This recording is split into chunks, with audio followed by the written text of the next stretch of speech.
ప్రపంచంలో తిరిగిరానిది ఏదైనా ఉన్నది అంటే అది కాలమే. గడిచిన కాలం తిరిగి రాదు. భవిష్యత్తు కాలం ఏం జరుగుతుందో తెలియదు. ఈ క్షణం మాత్రమే నీది. దానిని సంతృప్తిగా ఆస్వాదించు. నీకు కాలం కొత్త కావచ్చు, కానీ కాలానికి నువ్వు కాదు. కాలం అనేది గెలిచిన వాడిని చూసింది, ఓడిపోయిన వాడిని చూసింది. అలాగే ఓడిపోయిన వాడితో గెలిచిన వాడిని సమానంగా చూపిస్తుంది. కాలంలో ప్రయాణించడం వీలు కాదు. కాలాన్ని ఆపడం సాధ్యం కాదు. కాలాన్ని ఆస్వాదించడం మాత్రమే మన చేతుల్లో ఉంటుంది. కాలం చేసే పరిచయాలు ఎన్నెన్నో. కొన్ని పరిచయాలేమో నవ్విస్తాయి, కొన్ని పరిచయాలేమో ఏడిపిస్తాయి, మరికొన్ని నీ గమ్యాన్ని చూపిస్తాయి. కారణం లేకుండా కాలం ఏ పరిచయాలను కలపదు. ఆనందాన్ని ఇస్తున్నాయని ఆగి ఆస్వాదించకు. దుఃఖాన్ని పెంచుతున్నాయని దూషిస్తూ కుంగిపోకు.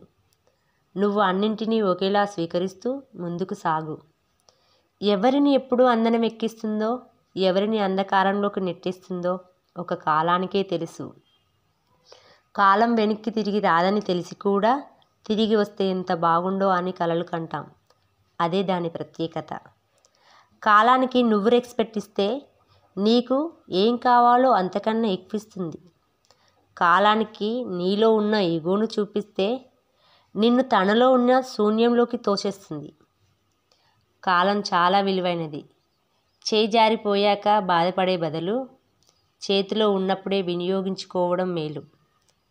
కాలంతో పోరాడి ఎదురు నిలిచిన మహానుభావులు ఉన్నారు, తలదించిన చరిత్రహీనులు ఉన్నారు. సో నువ్వు ఏ జాబితాలో చేరాలనుకుంటున్నావో నువ్వే నిర్ణయించుకో. కాలం నుండి వచ్చే ప్రతి క్షణం నీ జీవితానికో వరం. నీ జీవితంలో గడుస్తున్న ప్రతి నిమిషం నువ్వు బ్రతికే ఉన్నావని తెలిపే నిదర్శనం. నీ జీవితాన్ని మార్చుకో. కాలం మర్చిపోతే నువ్వు కనుమరుగైపోతావనే విషయాన్ని గుర్తుంచుకో. Be careful using your time.